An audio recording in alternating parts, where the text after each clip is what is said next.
Hey, what's up YouTube? This is still a Toad, and today, I hope my tablet doesn't fall. Well, I haven't uploaded in a while. By the way, I have a haircut. And that thing they tell you about your hair is like an antenna for energy, and you shouldn't cut it unshorn hair or whatever. Ignore that, because it's false. And I cut my hair and it felt like old energy that I didn't need was being gotten rid of. Of course, I'm not going to get rid of all of it because I have a strangely shaped head and I would not look good bald. Trust me on that. There are two bumps right here, with bumps back here, yeah, and also these little ridges right here on my head. So, yeah, today I'm going to be talking about AEROKINESIS. I made another video about telekinesis, which I made a little bit of progress in, but basically this is the thing. I'm not natural to telekinesis. It's not a natural ability of mine to move physical solid objects. That would be moving physical solid objects like plastic, for example, which is made of silicates and polymers, which are minerals that come from the earth, would be more like geokinesis. I don't have that hardly at all. Okay, so here's the story. Ever since I was little, I think I figured it out when I was about 7, I think. I could control the wind, and I got really good at it. I got really good at controlling the wind until I was about 8. But when I was between 7 and 8, I was able to control how hard it blew, what direction it blew. I was able to make little tornadoes. Sometimes. I wasn't always able to make little tornadoes. Sometimes it would just be the wind going like that with the leaves. It wouldn't always turn into a tornado. If I got lucky, it was a tornado. Or not a tornado, but, a little dust devil. But yeah, I was really good at AEROKINESIS. That's because I was born with a personality natural to the element of air. Let me explain something first. Your zodiac doesn't matter. It's completely useless, okay? You may not agree with that, and you may be confused because my YouTube name is Stellar Toad. In reality, my name is actually Josh, but yeah, my YouTube name is Stellar Toad, and you may be thinking, well, isn't Stellar related to the zodiacs or the astrology? Well, no. I was doing holotropic breathwork, and I went into space. I was in space for a little bit, and so I decided to change my YouTube name from Toad I to Stellar Toad. If you're wondering about the toad part, I just like frogs. So, yeah, I'm a Pisces. I have 0 hydrokinesis ability, which is the ability to basically waterbend. But I was born with the ability to move air, to airbend. AEROKINESIS sounds more professional, so that's the word I'm going to use. Basically, when I was 8, I kind of suppressed my own abilities, and I don't entirely remember why I did that. But I basically stopped practicing them, ignored my aerokinetic abilities, and yeah. And then, at the point between when I was 7 and 8, I was really good at AEROKINESIS. I was anywhere between intermediate and high intermediate at AEROKINESIS. So anyway, yeah, I'm back to basically beginner level at that. So I'm going to tell you what I know about AEROKINESIS and the element of air and elements in general, what I've learned from the 8 trigrams, or Bagua. And it's funny enough, that doesn't have anything to do with the fact that whatever creator it was of Avatar, the show, I don't even know if you know that show, you might just know about controlling the wind or whatever.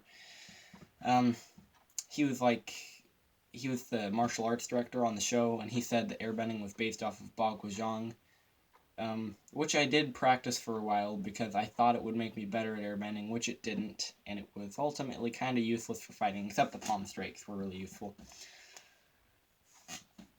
But anyway, yeah. Bagua is different from Baguazhang. Bagua is the 8 trigrams. You can look up the 8 trigrams, or you can look up the 8 trigrams Bagua, but the 8 trigrams are kind of necessary. Otherwise, if you look up Bagua, it'll pull up a lot of Baguazhang stuff in martial arts. But yeah, the 8 trigrams are yin and yang, okay? And it's in an octagon, okay? And on the octagon, you have 3 lines on each side, and they're all separated lines, right? And the top one has no breaks in the lines. The side one has a break in the bottom line. This one has a break in the middle line, I think. And so on and so on. And each side of the octagon in its 3 stages, which represent the 3 danshens, okay, is actually representative of an element, okay? Because whether you're channeling yin or yang energy, which is what the broken and unbroken lines represent in the Bagua, is kind of determinate of what element you will be natural to, okay? So basically, this is what I've been doing. Now that you're 6 minutes into the video, I'm going to tell you what I've been doing to get better aerokinesis. Okay. So I've been meditating, but not just average meditation. I've been doing clearing the mind meditation for about 2 to 3 minutes, and then after that, after I've cleared my mind and I've been able to really focus, then I've been saying prayers to connect to the wind spirit. Let me explain that. This isn't some woo-woo junk, right? When I say wind spirit, I mean the essential element, okay? The higher planes create the lower planes, and that means that there is an ethereal force which created the physical air that we breathe, okay? The physical is not separate from any of the other planes. It's only a varying degree of it. So when I say air spirit, what I mean is the essential essence of the air, the attributes of the force which created it, the law which created it. Okay? So I've been meditating, and then I've been praying to connect to that. And as I do that, I've noticed that my body language kind of changes when I do my Taekwondo forms. I'm not doing the forms wrong. I'm doing them right, but my body language kind of changes to where I'm a bit better at the slow to fast thing. And also my personality changes a little bit incrementally, where I can notice it's a bit more like it was when I was 7 and 8. So I'm coming back into alignment with the element of air by doing this, okay?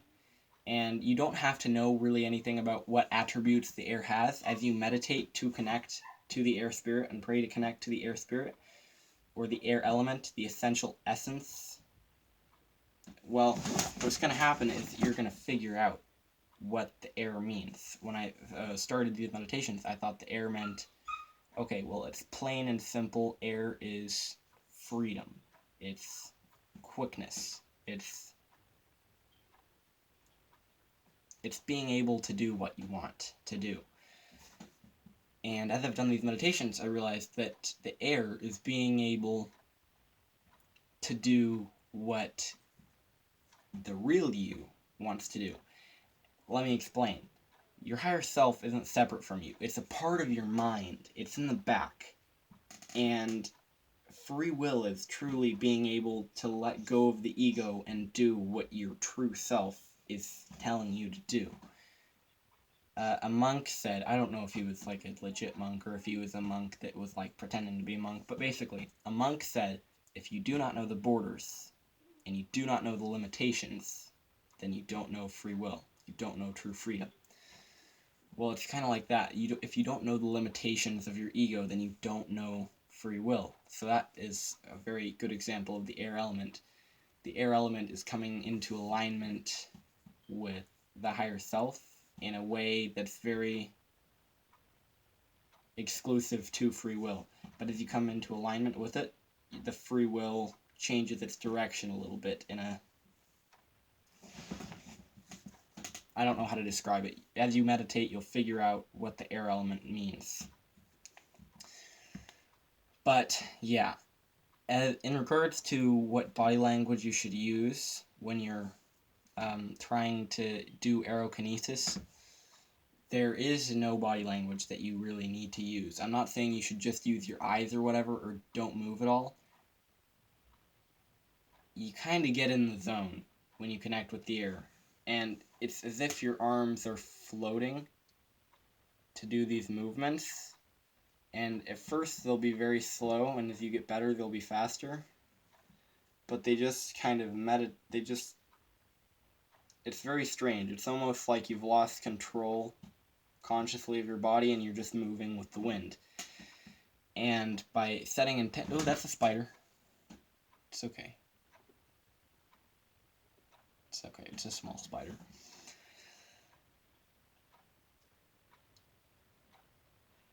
As you set intentions, your body will move accordingly to create those intentions,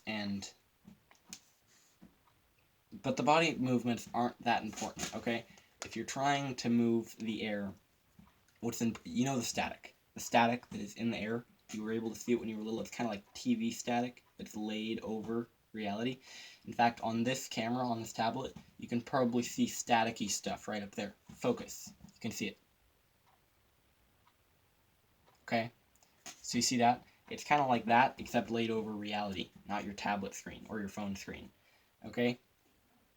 So, yeah.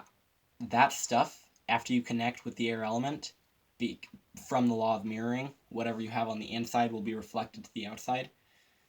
That stuff will be representative of the air spirit, which is in everything, the air element, which is in everything, the essential essence. Okay? And by moving that, by taking hold of that with your own energy, your own focus, your own attention, by moving that, you'll notice that the air always follows the static. But don't force yourself to see the static moving. It has to be a natural and real movement for the static to move the air. So I have been able to do it indoors.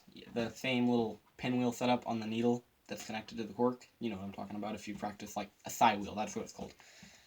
Well, I'm not trying to move that with my mind anymore. I'm actually trying to move the air. I'm taking little strings of air and shooting them at the pedals. I'm not very precise with how they shoot, but I know this. I'm moving this slow when I'm directing this air current, so I know it's not the wind from my body moving it, especially since I'm like 6 or maybe 5 feet away. So, yeah. So that's all I can tell you right now. I'm still at a beginner level with aerokinesis, but I will be doing updates. So this is aerokinesis part 1 is what I shall call this video. I'll be making these few and far between because I'm not going to be incrementally updating every time. Oh, I learned this, I can do upward. Oh, I learned this, I can do diagonal. I'm not going to be updating specific moves because that's useless in this sense. You have to connect to the air spirit or the air element and the essential essence which created the physical manifestation of the air. You have to connect to it yourself and in your own subconscious, and your body will move accordingly. And if you're connecting through my subconscious, which is where my movements come from, then you're going to be doing something unnatural to you, and it will not be good for airbending because you're going to be making your body move this way or this way. Don't emulate anything I'm doing. It's not useful to you at all. You have to... before you practice your airbending, you're going to want to do the meditation and the meditation paracycle where you clear your mind and then focusedly pray on connecting to the air element, essential essence. And then you're going to want to do it. So it's like a 10-minute meditation before you do it, and just practice it every day. And I think you'll have progress with aerokinesis. Now I'm going to talk more about the zodiacs, okay? So I'm a Pisces. That is my zodiac, or my star sign, whatever you want to call it. And that should be a water sign, okay? And I'm natural to the air. I'm not natural to the water. So your zodiac does not control what your true personality is or what element you resonate with. It doesn't control what element you're connected to, even though you might find some zodiac connections with the Bagua. Just ignore the zodiacs, in my opinion.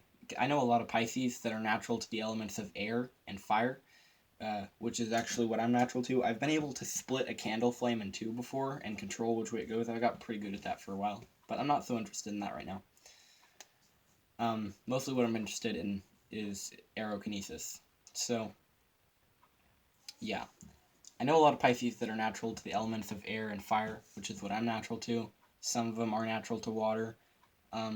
Some Aquariuses are natural to the earth element, and some Sagittariuses are natural to,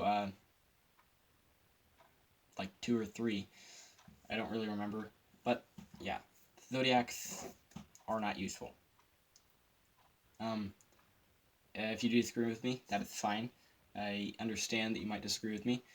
Because zodiacs are like such a big part of spiritual thinking nowadays. It was created thousands of years ago. Here's my thing. This is what I think.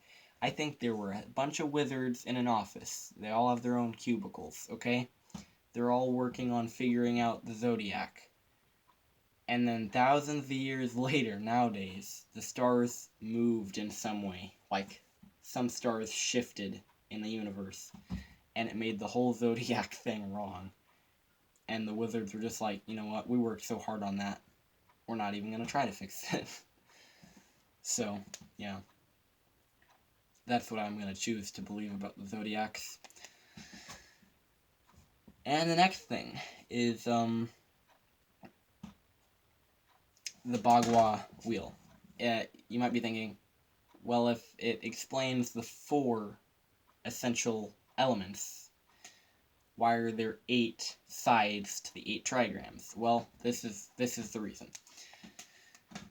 Every element has its opposite, right? Like the opposite of water is fire and the opposite of air is earth.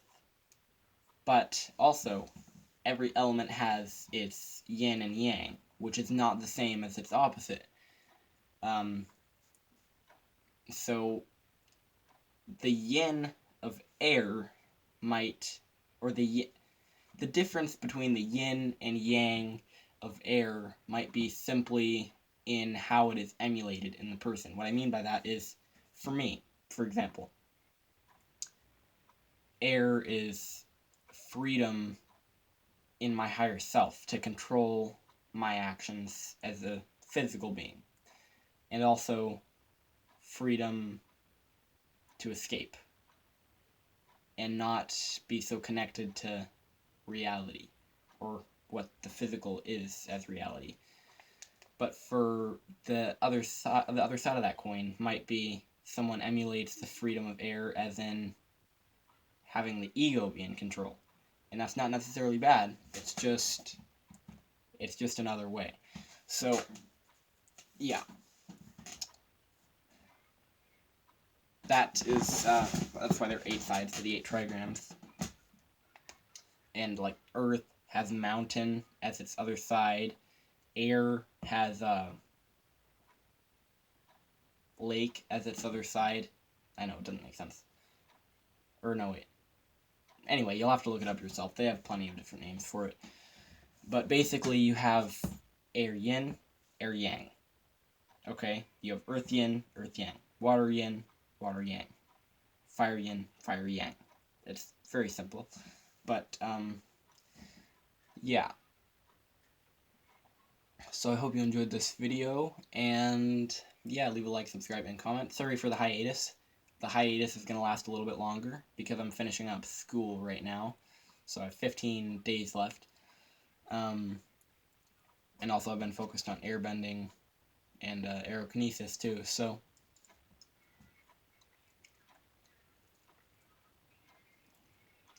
the top of my mouth itched. So yeah, I hope you enjoyed this video. This is Stoto. Leave a like, subscribe, and comment. Goodbye. Oh wait, leave a like, subscribe, comment, share, and I think that's it. Share it with your friends. Spread the channel. I want to grow my channel. Eventually, I'm going to make this channel into a living, hopefully. And, yeah.